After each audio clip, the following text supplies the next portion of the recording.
দ্বিতীয় বর্ষপূর্তি সেই উপলক্ষে আজ স্বামী বিবেকানন্দ ময়দানে যে বিশাল বিশাল জনসমাবেশ, সেই উপলক্ষে আমাদের মাঝে ভারতীয় জনতা পার্টির সর্বভারতীয় সভাপতি তথা কেন্দ্রীয় স্বাস্থ্য পরিবার কল্যাণ দপ্তরের মন্ত্রী আদরণীয় শ্রী জেপি নাড্ডাজি, সময়ের কারণে আমি সবার নাম নেব না। এখানে উপস্থিত সমস্ত মহানবকরা, ডান দিকেও মহানবকরা উপস্থিত আছেন এবং আমার সামনে বিশেষ করে আমাদের বিজেপির সর্বভারতীয় সভাপতি শ্রী জেপি নাড্ডাজি মহোদয়কে, যিনি আমাদের আহ্বানে সাড়া দিয়ে আমাদের এই সমাবেশে উপস্থিত হওয়ার জন্য আমি সবাইকে একবার করতালির মাধ্যমে ওনাকে স্বাগত জানার জন্য আমি বলবো।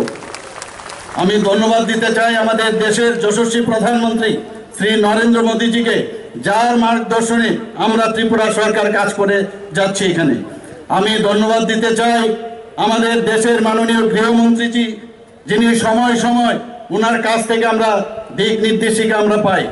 বন্ধুগণ, 25 বছরের কমিউনিস্ট কুশাসন দুঃশাসন থেকে 2018-তে মাননীয় প্রধানমন্ত্রীজির আশীর্বাদে আমরা ত্রিপুরাবাসী মুক্তি লাভ করেছি। খুন, সন্ত্রাস, উগ্রবাদ, উগ্রপন্থীদের সৃষ্টি করার কারিগর এই সিপিএম কে সাধারণ মানুষ দেখেছে। এরূপ কংগ্রেসকে আমরা দেখেছি, কংগ্রেসের সময়ও তাদের থেকে ধার নিয়ে একই স্টাইলে ওনারাও শাসনভার এখানে করেছেন।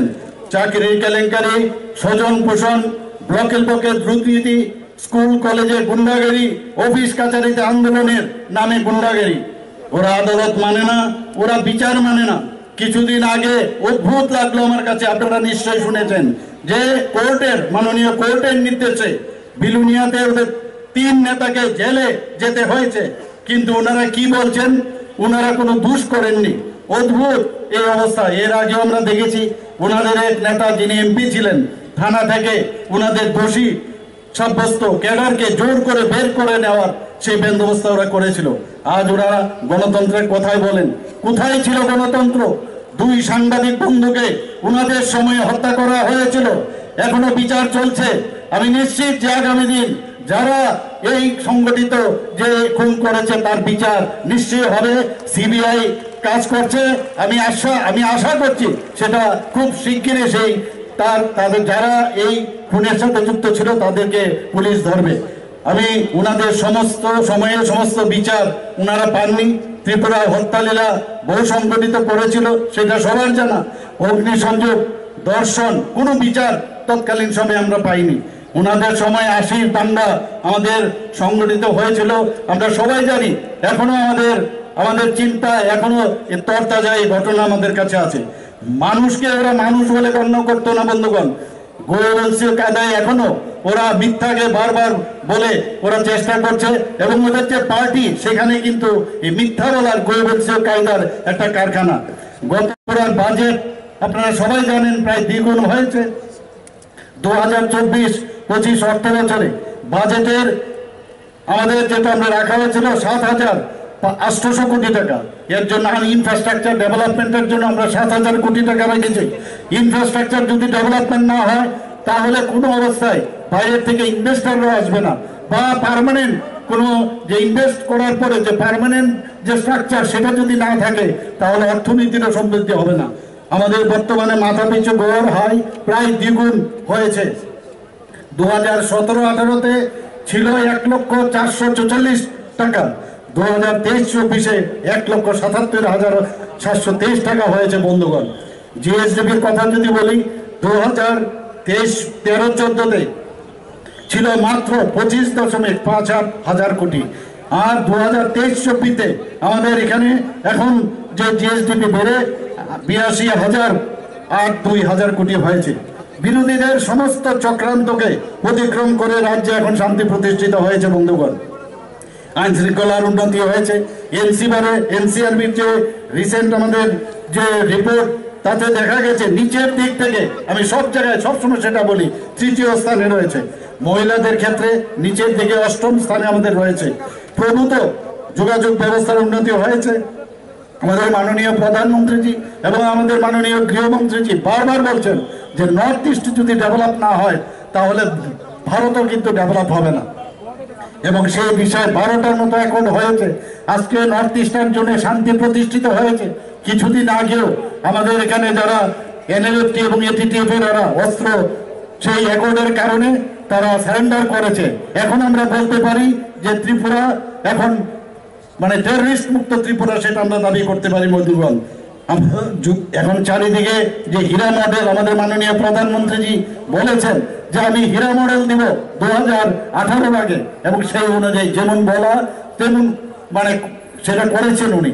আজকে এখানে ন্যাশনাল হাইওয়ে এসছে, ইন্টারনেট হচ্ছে, এখানে রেলওয়ে হচ্ছে, এখানে এয়ারওয়ে হচ্ছে, সব দিক দিকে এখন ত্রিপুরা উন্নতি অনেক উপরে এখন স্থান নিয়ে নিয়েছে। আমাদের এখানে ন্যাশনাল হাইওয়ে প্রায় 839 কিলোমিটার তার কাজ চলছে। Third gateway in terms of internet যদি বলি, মুম্বাই এবং চেন্নাইয়ের পরিবর্তে পরে ত্রিপুরার স্থান এই থার্ড গেটওয়ে যে ইন্টারনেট। মহিলাদের সুরক্ষা, ক্ষমতায়ন ও স্বনির্ভরের অগ্রাধিকার আমরা দিচ্ছি। মহিলাদের জন্য 33% রিজার্ভেশন আমরা রেখেছি। 50% সরকারি যদি কোনো স্টল হয় সেখানে মহিলাদের জন্য আমরা রিজার্ভেশন রেখেছি। আমরা যদি কোনো জমি কিনে তাহলে 5% থেকে মহিলাদের নামে যদি রেজিস্ট্রি হয় সেখানে 4% আমরা করেছি। আমরা কলেজ ফি, যারা মহিলা আমাদের ডিগ্রি কলেজে পড়ছে তাদের সমস্ত রকমের ফি আমরা মুকুব করেছি। পিঙ্ক টয়লেট আমাদের বাজেটে আমরা বলেছি, রাস্তায় ওনাদের সম্মান যাতে বজায় থাকে সেখানে মহিলাদের জন্য আমরা পিঙ্ক টয়লেট করেছি। যুবকদের কর্মসংস্থানের প্রাধান্য আমরা দিচ্ছি। সরকারি চাকরি কিছুদিন আগে আপনারা দেখেছেন, আমি এই ময়দান থেকে আমি বলেছিলাম, আমাদের মাননীয় যশস্বী গৃহমন্ত্রীজি ভার্চুয়ালি আমাদের সাথে যুক্ত ছিল। ত্রিপুরাতে 2018-তে এখন পর্যন্ত সরকারি চাকরি 16,451 জন পেয়েছে বন্ধুগণ। আউটসোর্সে 5,771 জন পেয়েছে। সিকিউরিটি গার্ড সরকারি এবং বেসরকারি মতে 2,937 জন পেয়েছে। এমপ্লয়মেন্ট জেনারেশন টিআইডিসির তরফ থেকে এখন পর্যন্ত 6,017 জন পেয়েছে বন্ধুগণ। এমএসএমইর মাধ্যমে প্রায় 2 লক্ষের অধিক এন্টারপ্রেনার এখন তৈরি হয়েছে ত্রিপুরাতে। বেকারত্বের যদি কথা বলেন 7% ত্রিপুরাতে, অথচ জাতীয় গড় যেখানে 3.2% আছে। মাননীয় অমিত শাহজির উপস্থিতিতে আমরা কিছুদিন আগে প্রায় 2,830 জন বিভিন্ন পদে আমরা নিয়োগপত্র এখানে দিয়েছি। নিয়োগ প্রক্রিয়া অব্যাহত রয়েছে। আরো আগামী দিনে প্রায় 8,000-এর মতো চাকরির ব্যবস্থা হচ্ছে এবং তার কাজও এখানে শুরু হয়েছে। আমরা কিষাণ সম্মান নিধির যদি কথা বলি, বার্ষিক 6,000 টাকা করে প্রতিনিয়ত কিষাণরা এখানে পাচ্ছে। মুখ্যমন্ত্রীর জনআরোগ্য যোজনা 2023-এ আমরা শুরু করেছি। আপনারা জানেন প্রধানমন্ত্রীর জনআরোগ্য যোজনা আমরা 100% আমরা এখানে স্যাচুরেশন পয়েন্ট আমরা এনেছি। কিন্তু বাকিরাও যাতে এই সুরক্ষার, যেখানে স্বাস্থ্য সুরক্ষার বিষয় আছে, মুখ্যমন্ত্রীর জনআরোগ্য যোজনা সেটা আমরা করেছি, সেটারও কাজ চলছে। মানুষ একমাত্র ত্রিপুরায় একমাত্র আমাদের রাজ্য ভারতবর্ষের মধ্যে যেখানে 100% এই স্বাস্থ্য সুরক্ষায় তারা এখানে সেই কাভারেজ ওনারা পাচ্ছেন। ত্রিপুরাতে মেডিকেল কলেজের কথা বলি, এখানে তিনটা মেডিকেল কলেজ হয়েছে, এখানে গভর্নমেন্ট ডেন্টাল কলেজ হয়েছে, এখানে বিএসসি নার্সিং কলেজ হয়েছে, 9টি সুপার স্পেশালিটি জীবিত হয়েছে। আমাদের ডিস্ট্রিক্ট হসপিটালগুলোকে যাতে আরো শক্তিশালী করা যায় তার ব্যবস্থা আমরা করছি। ট্রমা সেন্টার হচ্ছে। আমাদের এই যে ত্রিপুরাতে শান্তি সম্প্রতি আমরা বজায় রেখেছি, এখন সেই কারণে ইনভেস্টররা এখন ত্রিপুরাতে আসছে।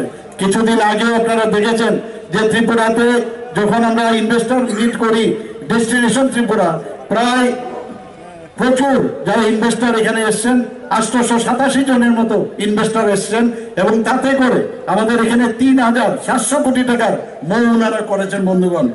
আমরা ত্রিপুরার মানুষ এই জিন্দাবাদ জিন্দাবাদের কালচার এখন মুক্তি পেয়েছি। আমরা আগে প্রতিনিয়ত আমরা দেখতাম এই জিন্দাবাদ জিন্দাবাদ, সেই থেকে আমরা মুক্তি পেয়েছি বন্ধুগণ। 35 বছরে সিপিএম এবং কংগ্রেস যে পুরনো ক্যাসেট সেইগুলো বাজিয়ে বাজিয়ে ওরা সারা বছর ওরা কাজ করতো এখানে বন্ধুগণ।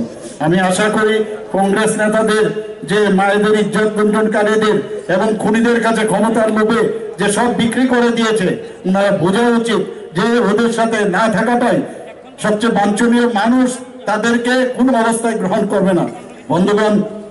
ভাগ্যেশ এবারে 2023 ইলেকশন এমন একটা অবস্থা করেছিল কংগ্রেস এবং সিপিএম এর, আমরা বলি বাম কংগ্রেস, তাদের মিতালিতে এমন একটা অবস্থা করেছিল যে 2023-এ আর ভারতীয় জনতা পার্টির নেতৃত্বাধীন সরকার আসবে না, কিন্তু সেখানে মাননীয় প্রধানমন্ত্রীজির নেতৃত্বে এবং আমাদের সর্বভারতীয় সভাপতি শ্রী জেপি নাড্ডাজির নেতৃত্বে এবং আমাদের গৃহমন্ত্রীজি যে আমাদের উপর আস্থা রেখেছেন, যে কারণে আবার আমরা এই ত্রিপুরাতে বিজেপি সরকার আমরা প্রতিষ্ঠিত করতে পেরেছি। বন্ধুগণ, আমি আর বিশেষ কিছু বলছি না, কারণ আমাদের মাননীয়